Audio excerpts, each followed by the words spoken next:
जैन साथियों, आज हम जनरल साइंस के अंतर्गत साइंस के कुछ महत्वपूर्ण प्रश्न बताएंगे जो आगामी परीक्षाओं की दृष्टि से बहुत महत्वपूर्ण है। डेली आप सुबह मॉर्निंग में अपना टारगेट फिक्स करिए कि आज हमें इतना तैयार करना है, इतना पढ़ना है, और सारा दिन उस पर फोकस करिए। ऐसा अगर आप डेली करते हैं तो आपकी तैयारी बहुत अच्छी हो जाएगी।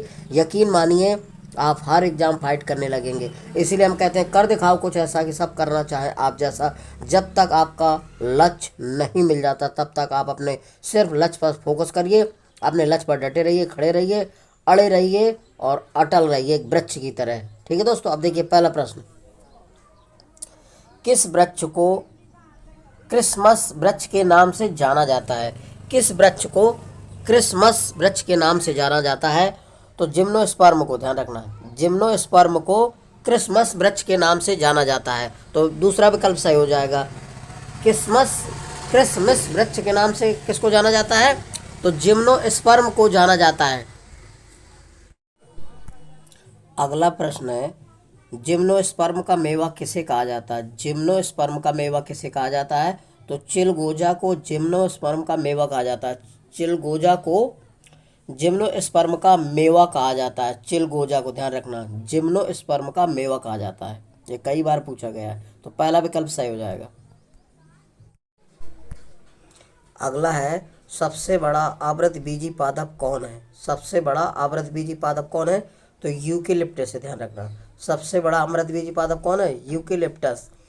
लेमना क्या है? तो लेमना सबसे छोटा आवृतबीजी पादप है। लेमना सबसे छोटा आवृतबीजी पादप है। वुल्फिया सबसे छोटा पुष्प है। वुल्फिया क्या है? सबसे छोटा पुष्प है। रेफ्लेसिया सबसे बड़ा पुष्प है, ध्यान रखना। सबसे बड़ा पुष्प पूछा जाता है तो रेफ्लेसिया सबसे छोटा पुष्प है। वुल्फिया, ध्यान रखना। अगला है, प्रोटीन की कमी से कौन सा रोग होता है? तो प्रोटीन की कमी से क्वासरकोर, मेरेसिस्म, शरीर की वृद्धि रुक जाती है, उपर्युक्त सभी, ये तीनों रोग होते हैं। क्वासरकोर और मेरेसिस्म, शरीर की वृद्धि रुक जाती है प्रोटीन की कमी से। जब शरीर में प्रोटीन की कमी हो जाती है तो बच्चों में क्वासरकोर, मेरेसिस्म और शरीर की वृद्धि रुक जाती है। ठीक है, उपर्युक्त सभी है, तीनों रोग होते हैं प्रोटीन की कमी से। अगला है, किस विटामिन को संक्रमण रोधी विटामिन कहा जाता है? किस विटामिन को संक्रमण रोधी विटामिन कहा जाता है? तो विटामिन ए को संक्रमण रोधी विटामिन कहा जाता है, ध्यान रखना। विटामिन ए को संक्रमण रोधी विटामिन कहा जाता है। विटामिन ई को बंध्याकरण या बांझपन विटामिन भी कहा जाता है। विटामिन ई को बंध्याकरण या बांझपन विटामिन भी कहा जाता है। और विटामिन डी को धूप का विटामिन कहा जाता है। विटामिन डी को धूप का विटामिन कहा जाता है, ध्यान रखिएगा। तो किस विटामिन को संक्रमण रोधी विटामिन कहा जाता है? संक्रमण रोधी, तो विटामिन ए को संक्रमण रोधी विटामिन कहा जाता है। पहला विकल्प सही हो जाएगा। ठीक है। अगला है, मलेरिया रोग के प्रभावी औषधि कुनैन का निष्कर्षण किया जाता है।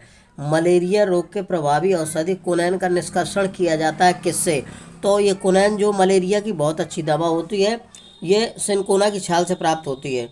सिनकोना की छाल से निष्कर्षण किया जाता है कुनैन औषधि का, ध्यान रखना। बी विकल्प सही हो जाएगा। मलेरिया रोग की प्रभावी औषधि कुनैन किससे प्राप्त होती है? तो सिनकोना की छाल से। सिनकोना का एक वृक्ष होता है, उसकी छाल से मलेरिया की दवा बनाई जाती है। तो बी विकल्प सही हो जाएगा इसका। कौन सा? बी विकल्प सही हो जाएगा। अगला है, दांतों के क्षय रोग को रोकने के लिए अधिकांश टूथपेस्ट में क्या मिला होता है? तो जो टूथपेस्ट बनते हैं उसमें क्या मिलाया जाता है दांतों को क्षय होने से बचाने के लिए, कि दांत अच्छे हो, दांतों में कीड़ा ना लगे? तो दांतों के क्षय रोग को रोकने के लिए अधिकांश टूथपेस्ट में क्या मिला होता है? तो फ्लूराइड मिला होता है। Fluoride, fluoride. बी विकल्प सही हो जाएगा, ध्यान रखिएगा। अगला है, दांतों के क्षय रोग को रोकने के लिए अधिकांश टूथपेस्ट में क्या मिला होता है?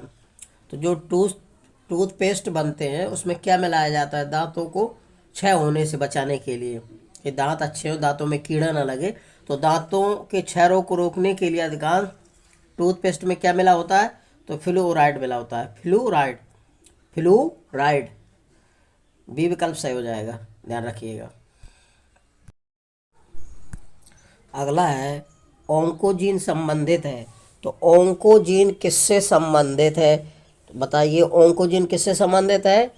तो ये संबंधित है कर्क रोग से। किससे संबंधित है? कर्क रोग से।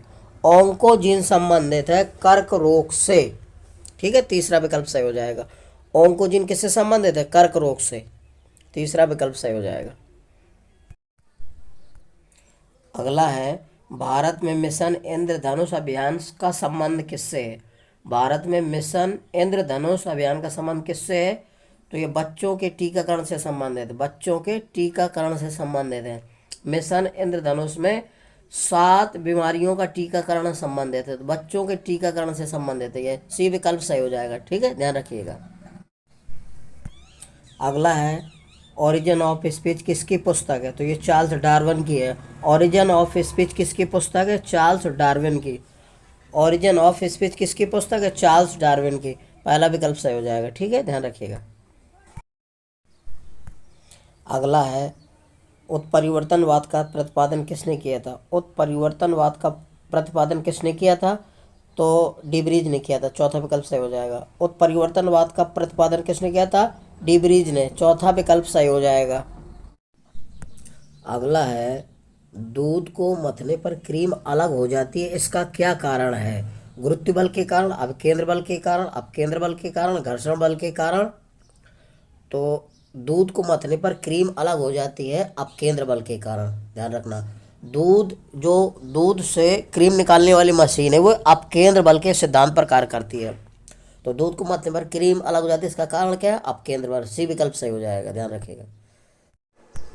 अगला है, जड़त्व का नियम सर्वप्रथम किसने दिया था? तो जड़त्व का नियम सर्वप्रथम गैलीलियो ने दिया था। ध्यान रखना, जड़त्व का प्रथम नियम सर्वप्रथम किसने दिया था? गैलीलियो ने। पहला विकल्प सही हो जाएगा।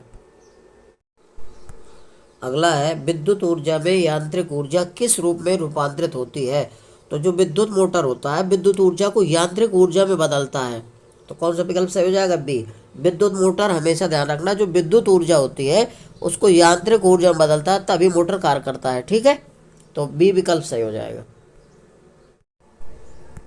अगला है, चिमटा। चिमटा को फायर टोन्स बोला जाता है, किस प्रकार के उत्तोलक का उदाहरण है? तो चिमटा किस प्रकार के उत्तोलक का उदाहरण है? तो ये तृतीय प्रकार के उत्तोलक का उदाहरण। ध्यान रखना, चिमटा तृतीय प्रकार के उत्तोलक का उदाहरण है। इसी को बोला जाता है फायर टोन्स। तो फायर टोन्स किस प्रकार के उत्तोलक का उदाहरण है? तृतीय उत्तोलक का उदाहरण। तो सी विकल्प सही हो जाएगा इसका। अगला है, घड़ी की कुंडलिक कमानी में ऊर्जा होती है। तो घड़ी की कुंडलिक कमानी में ऊर्जा कौन सी होती है? स्थितिज ऊर्जा होती है। बी विकल्प सही हो जाएगा। घड़ी की कुंडलिक कमानी में ऊर्जा, ध्यान रखना, कौन सी होती है? स्थितिज ऊर्जा। तो बी विकल्प सही हो जाएगा इसका। अगला है, 1 हॉर्स पावर का मान किसके बराबर होता है? तो 1 हॉर्स पावर का मान 746 वाट के बराबर होता है। ये हॉर्स पावर शक्ति का मात्रक होता है, वाट शक्ति का मात्रक होता है। तो 1 हॉर्स पावर यानी कि 1 HP का मतलब होता है 746 वाट। 1 हॉर्स पावर बराबर कितना होता है? 746 वाट। तो पहला विकल्प सही हो जाएगा इसका। अगला है, रॉकेट किस सिद्धांत पर कार्य करता है? तो रॉकेट संवेग संरक्षण के सिद्धांत पर कार्य करता है। रॉकेट किस सिद्धांत पर कार्य करता है? संवेग संरक्षण के सिद्धांत पर कार्य करता है। तो बी विकल्प सही हो जाएगा इसका। अगला है, किलोवाट घंटा किसकी इकाई है? तो किलोवाट घंटा ऊर्जा का मात्रक होता है। किलोवाट घंटा किसका मात्रक होता है? ऊर्जा का मात्रक होता है। ऊर्जा का मात्रक जूल भी होता है। किलोवाट घंटा किसकी इकाई है? ऊर्जा की। तो बी विकल्प सही हो जाएगा इसका। अगला है, तेजाब को हमेशा किसके बर्तन में रखा जाता है? तेजाब को हमेशा किसके बर्तन में रखा जाता है? तो तेजाब को कांच के बर्तन में रखा जाता है। तेजाब को हमेशा किसके बर्तन में रखा जाता है? कांच के बर्तन में रखा जाता है तेजाब को। अब तेजाब क्या होता है? सल्फ्यूरिक अम्ल H2SO4 होता है। ठीक है, इसे गंधक का तेजाब भी बोलते हैं।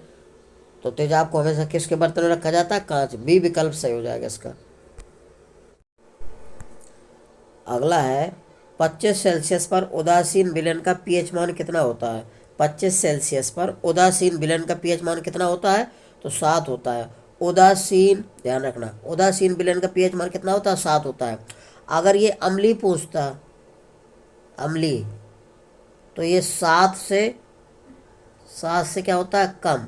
अगर क्षारीय पूछता तो 7 से अधिक होता है। ध्यान रखना, अम्लीय के लिए 7 से कम और क्षारीय के लिए 7 से अधिक। अगर उदासीन विलयन का पीएच मान पूछता है तो 7 होता है, ध्यान रखना। 25 सेल्सियस मतलब साधारण ताप पर भी पूछे तब भी हमारा उदासीन विलयन का पीएच मान 7 रहेगा। अम्लीय पूछे तो 7 से कम और क्षारीय विलयन का पीएच मान पूछे तो 7 से अधिक होता है। कपड़ों पर लगे दाग धब्बे और जंग के धब्बे छुटाने के लिए किसका प्रयोग किया जाता है? जब कपड़ों पर स्याही और दाग धब्बे और जंग लग जाता है तो उसको छुटाने के लिए किसका प्रयोग किया जाता है? तो आगदैलिक अम्ल का प्रयोग किया जाता है। आगदैलिक अम्ल का प्रयोग किया जाता है कपड़ों पर दाग धब्बे, स्याही के दाग और जंग के धब्बे छुटाने के लिए आगदैलिक अम्ल का प्रयोग किया जाता है। तो पहला विकल्प सही हो जाएगा। अगला है, कार की बैटरी में कौन सा विद्युत अपघट प्रयुक्त होता है? कार की बैटरी में, कार में जो बैटरी लगी होती है उसमें कौन सा विद्युत अपघट प्रयुक्त होता है? तो सल्फ्यूरिक अम्ल प्रयुक्त होता है। कौन सा? सल्फ्यूरिक अम्ल, H2SO4। कार की बैटरी में कौन सा विद्युत अपघट प्रयुक्त होता है? तो सल्फ्यूरिक अम्ल H2SO4 का प्रयोग किया जाता है कार की बैटरी में। तो बी विकल्प सही हो जाएगा। दोस्तों, यदि मेरा वीडियो आपको अच्छा लग रहा है तो मेरे वीडियो को लाइक और सब्सक्राइब अवश्य करिए। जय हिंद।